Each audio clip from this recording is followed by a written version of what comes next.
નમસ્કાર મિત્રો, વિડીયોમાં તમારું સ્વાગત છે। જી હા મિત્રો, અત્યારે હાલના મોટા અને મહત્વના સમાચાર સામે આવી રહ્યા છે। તો મિત્રો, સમાચારમાં વાત કરીએ તો દિગ્ગજ ગાયિકા આશા ભોસલેનું નિધન થયું છે। ફિલ્મ, રમતગમત અને રાજકીય જગતની હસ્તીઓમાં તેમના નિધન પર શ્રદ્ધાંજલિ આપી રહી છે અને શોક વ્યક્ત કરી રહી છે। પ્રધાનમંત્રી નરેન્દ્ર મોદી આશા ભોસલેના નિધન પર શોક વ્યક્ત કર્યો છે અને ગાયિકાના પરિવાર પ્રત્યે સંવેદના વ્યક્ત કરી છે।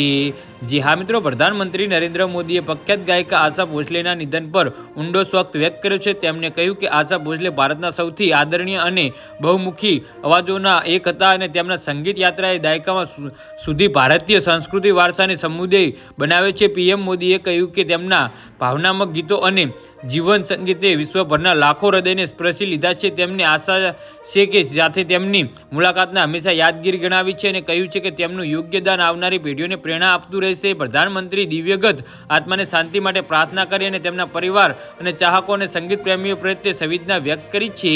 જી હા મિત્રો, તો આના વિશે તમારું શું કહેવું છે તો નીચે મારી કમેન્ટ બોક્સમાં જરૂરથી જણાવજો અને મારી યુટ્યુબ ચેનલને સબસ્ક્રાઈબ કરવાની ભૂલતા નહીં। ધન્યવાદ।